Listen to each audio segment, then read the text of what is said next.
Hello and welcome to the Chamber Podcast. I'm Paul Faulkner, Chief Executive of the Greater Birmingham Chambers of Commerce.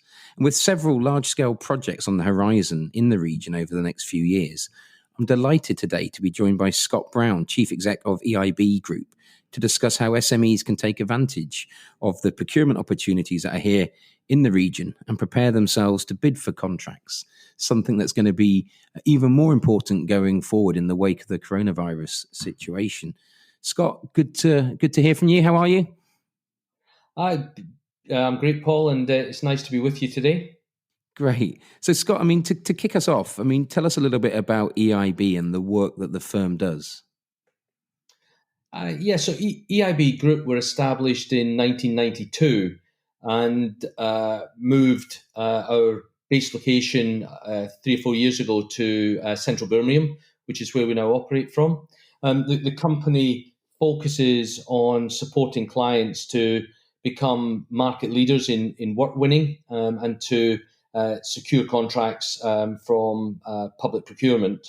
The group's has 2 operating companies. The first, EiB Professional Services, very much focuses on the large public procurement opportunities such as highways maintenance, rail construction, public utilities, and that business works mainly with large national and multinational organisations. And the second company in the group is Preferred Bid Writers. I suppose that's where we're going to concentrate today. Preferred Bid Writers very much focuses on small and medium-sized enterprises and helping them to sort of navigate their way through the challenges of public procurement, which quite often they find a bit scary and a bit overwhelming. Yeah, and that's one of the challenges, isn't it? That sometimes it can be so overwhelming that people just decide not to bother, and opportunities are lost. When in reality they can have somebody such as yourselves to guide them through. There could be some great business to be won. Yeah, I think particularly as we look forward over the next couple of years in the West Midlands, which we're going to talk about later, but there's some really important opportunities coming along that could help transform some small businesses, really build their turnover, but also build the competencies and skills that they'll need to be able to continue to exploit public procurement, going beyond those specific opportunities. And I suppose, that must have been why you decided to move the headquarters of EiB into Birmingham. And you sort of mentioned 3 or 4 years ago, and as regular listeners will know, we've long been talking about the renaissance that felt like it kicked off in the region, within the last decade, and has been gathering momentum certainly up until the start of this year. But what were the particular sort of opportunities, I guess, that made you think Birmingham was a place to be headquartered, even though I know you work nationally, but sort of this is right at the heart of your operation? Yeah, we originally were based in London, and there are opportunities in London, but we actually thought the West Midlands going forward was an exciting place to be based. The kind of costs of actually operating a business out of the West Midlands were less. There's some really exciting small businesses in the city who we think we can make a real difference to, in terms of helping them to grow and prosper. So it just felt kind of natural to move here, and it's worked really well for us. Yeah, and then from our point, obviously, we love those stories, and long champion the fact that the Greater Birmingham and the West Midlands are a brilliant place to do business. It's always nice when we hear about sort of businesses moving here proactively, and I think there's something right now about sort of supporting our own, isn't there? There's that growth in regional pride, and as you say, the fact that there's so many projects and procurement opportunities out there for local firms, and that EiB have those West Midlands roots. It feels really appropriate that it's the regional business community coming together to support each other, to sort of help each other to strengthen and grow. Yeah, absolutely. And as you rightly say, some of the opportunities over the next couple of years, the danger is that because of the reticence of some businesses to kind of engage in public procurement, the downside would be we get the other side of these major opportunities, and West Midlands-based businesses just haven't prospered in the way that they could. So, getting ready in advance to make sure that we exploit those opportunities is going to be critical.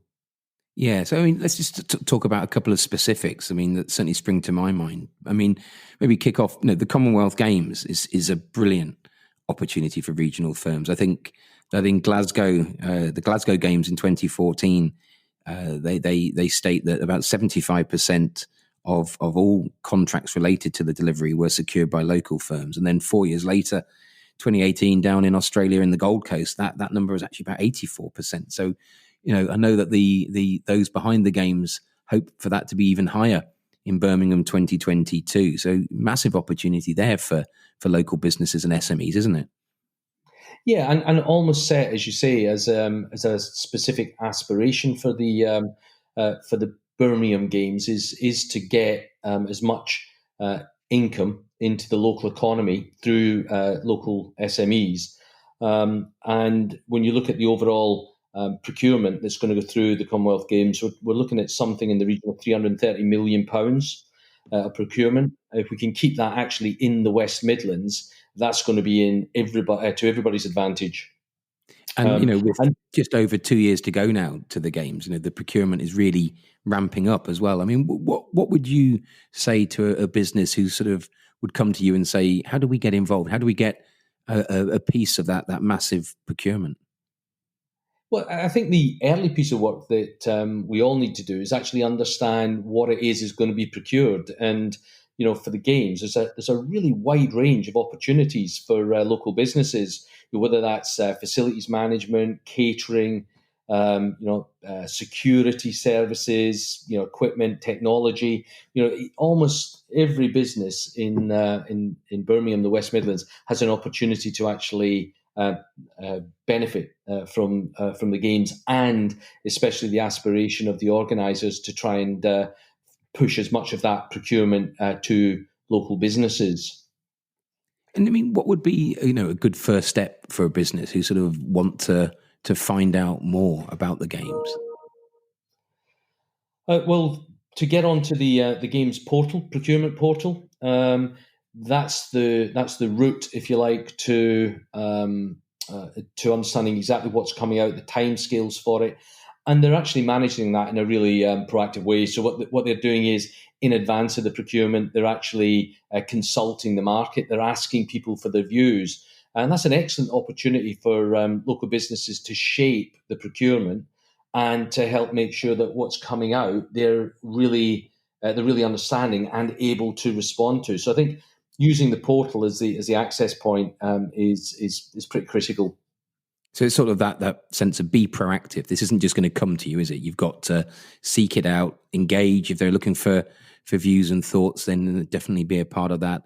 Make sure you're aware when the procurement is issued that you can jump on it. And I suppose that's when then additional support that your team can provide can be invaluable. Yeah, so you're right, and that's not just about the games, Paul. If we look at we'll talk in a minute about HS2, but if we look at every year, local authorities are procuring, a vast amount of services that are available to local businesses. Most businesses miss those opportunities because they aren't being proactive in terms of engaging with the market. So really at the front end, it's working out what the market is looking for, what you can offer, and get yourselves prepared. Because the real challenge at the end is when the procurement actually comes out. Typically, there's a really tight timescale on it. So you'll be responding in 5 or 6 weeks. If you haven't done the pre-work in advance of that and you haven't got yourself ready to bid, it's very difficult. And that is where EiB and preferred bid writers actually work pretty extensively with clients, not just when the bid lands, but in advance to make sure they're tender ready. Yeah, preparation. And I suppose, with all projects are time limited, and the games even more so. We know when it's going to start, and as we sort of touched on, I suppose the procurement now is really ramping up. So if people are listening and haven't been on the games portal, then they really should be jumping on that straight away and immersing themselves in it and starting the process of preparation, or else this will pass them by. I mean, just shifting to HS2, and the Chamber has again long championed HS2, and the last sort of 9 months has been quite interesting, really, with things like the Oakervee review and the government doing the deep dive into the viability of the project. I mean, we were delighted at the sort of start of the year when the government gave it the green light, and since then we've seen the notice to proceed. We've seen planning permission granted for Curzon Street Station, and for me, HS2 is the single most important pillar which has driven the renaissance of our regional economy in the past 10 years, and is indeed going to be the key to helping us now as we come through coronavirus and look to recover and getting us back on track, so to speak, going forward, and not just for a short period, but probably the next 10, 20 years ahead. I mean, what's your sort of take on HS2 and the opportunities that it offers to SMEs? Well, I think the start point, Paul, is it's a massive contract. We know that, don't we? Just listening to the government review, we're looking at somewhere in the region of 106 billion. Obviously, not all in the Midlands, but it's a big number. I think the challenge for SMEs is at the moment they look at HS2 and just see it as a massive infrastructure project, and therefore outside of their scope. And when we're thinking like that, we're missing so many opportunities. So whether that's actually bidding to some of the major infrastructure companies for to support them in actually the construction of HS2, or actually looking at all of the opportunities that will sit around HS2 in other areas which are not about those large contracts. So there are real opportunities, so long as we think creatively, for SMEs to actually engage and get their share of that £106 billion. And and again, if you're an SME thinking, how do we get involved in HS2? How do we get a part of that? I mean, where do you start? It's not quite as simple as the games with their sort of very neat and proactive procurement portal, is it? It's partially the same, Paul. So almost all these contracts end up coming out through public procurement portals. There's just a wide range of them. And the challenge there is actually being able to keep on top of a number of different portals so that you don't miss the opportunity. And that's one of the things that EiB do with our clients. We've got a number of clients who actually commission us basically to sit in the background and monitor all of the portals for us. So if they're interested in doing some work on facilities management, then we set up in the background searches of the portals that look at facilities management, and then we proactively can alert them and say this is coming to market in 4 or 5 months' time, and give them enough notice to get themselves ready for that opportunity. So it's very much a sort of a full service, as it were. You can sort of flag up, hey, these are some things that you've said that you want to be looking at. This is where they are. And then, as we sort of mentioned before, help with the preparation for those. And then I guess the actual sort of bidding itself. Yeah, I think one of the key messages for everybody listening to this is if you leave your preparation to the point where the tender opportunity lands, you're almost bound to fail. It's going to be really difficult. Good business development starts months, maybe in some cases years before an opportunity comes, so that you're able to prepare yourself and, in a perfect world, able to actually influence that procurement. So we encourage our clients to really get a sense of a business development approach, and to build the tools around a pipeline that allows them to be ready for every opportunity. And Scott, I mean, what sort of timeframes are involved? If I'm an SME and I pick up the phone to EiB and start kicking around an idea, I mean, typically, and I know there won't be one set answer, but how long from the first conversations to potentially helping organizations to win some work, how long does that take? Is that a 6-month, year-long process, or can it be shorter term as well? So I think you're absolutely right. There's no right answer to that. The reality is with some clients, they'll come to us, 6 weeks out from having to submit a bid for the first time. We'll work with them at that point to actually just concentrate on that particular opportunity, build their response, submit it, and 6 weeks from contacting us, they've allowing for the evaluation, probably 10, 12 weeks from contacting us, they've won that opportunity. I guess the point I'm sort of trying to drive home is you're going to get more chance of success if you're starting to engage sort of 6, 12 months out in looking at those opportunities and doing things like, building boilerplate materials for your business. And strange term, but all that means is almost all of these opportunities ask very similar questions. So, what's your approach to health and safety? What's your approach to quality management?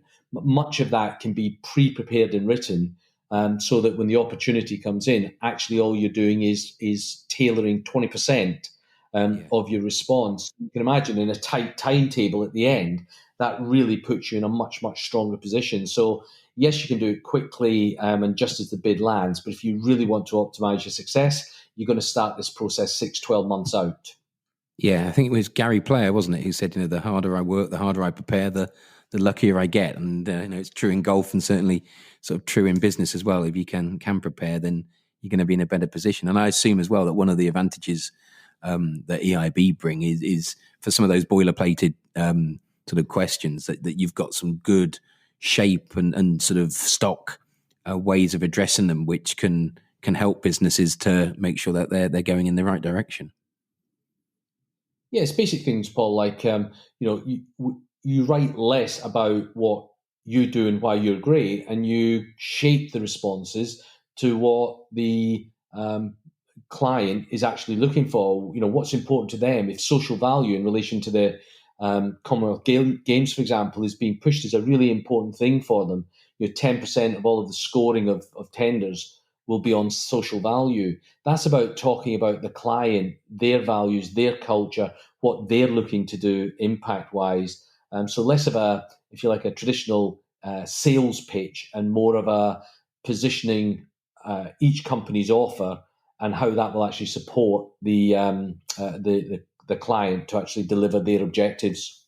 And Scott, so if I'm an SME and I've been listening today and I'm not really sure how prepared I am. I know I want to find out more, but I don't know how geared up my business is. I assume they can reach out to EiB and you can help to sort of advise and to talk them through next steps. Yeah, absolutely, Paul. I mean, one of the things through preferred bid writers that we do regularly now is actually offer businesses a kind of health check in advance of getting involved in public procurement. So it looks at what collateral they've got in place. It looks at the systems and the processes, identifies where there might be weaknesses on things like health and safety or quality management that we talked about earlier.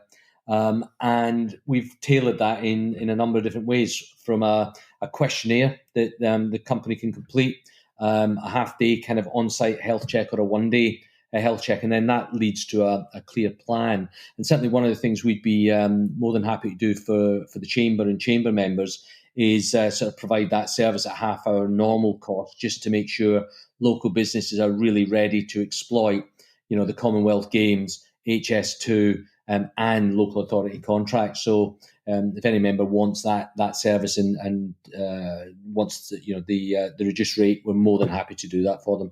Well, that's a brilliant offer, and thank you very much, Scott. I mean, and certainly people who are listening and want to find out more, then speak to EiB, speak to the Chamber, and we'll be able to make those connections. And I mean, we've touched on Commonwealth Games and HS2. What other opportunities do you think SMEs should be thinking about in the West Midlands right now? Well, as I touched on earlier, every single year there are an enormous number of local authority procurements that come out. They're really focused on the kind of SME market. A limited number of SMEs engage in that process, and that doesn't benefit the client, and it means that a lot of other people are actually missing the opportunity. The government just recently, off the back of coronavirus, we've just announced 1.6 billion for projects supporting cycling and bus routes. That's going to bring opportunities for SMEs across the region. Yeah, the opportunities are all around us, and I assume that if people want to find out more, or reach out to yourself and your team, then you're happy to have those conversations and explore how you may be able to help, depending where in the process or in the sort of preparation businesses may find themselves.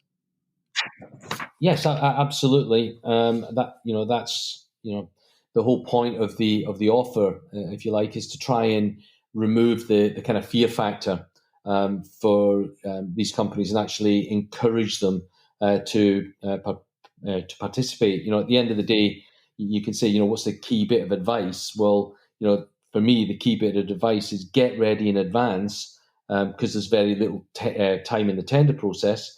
But the most important thing is have the courage to actually have a goal. Because the fundamental one, it's nicking somebody else's analogy, but you've got to be in it to win it. You can sit back and say, look at all the opportunity, but if you don't actually throw your hat in the ring, the one thing you can be certain of is you're not going to win public procurement contracts. Yeah, that's a great sort of point to close on, isn't it? Saying that these opportunities are all around us, but if you're not in it, then you're not going to be able to take advantage of that. And I suppose that's one of the key messages to end on for those who are tuning in is make sure you're opening your eyes, make sure you're exploring these opportunities, make sure you're talking to EiB to get the support, get the help and assistance. It doesn't need to be as daunting as it can be or can seem, certainly, and put yourself in the position to win some of these contracts and hopefully strengthen your business and take it in some exciting new ways. Scott, thank you very much for joining us today. Really enjoyed that conversation, and we look forward to meeting up in person again before too long. Yeah, that's great, Paul. Thanks very much for your time.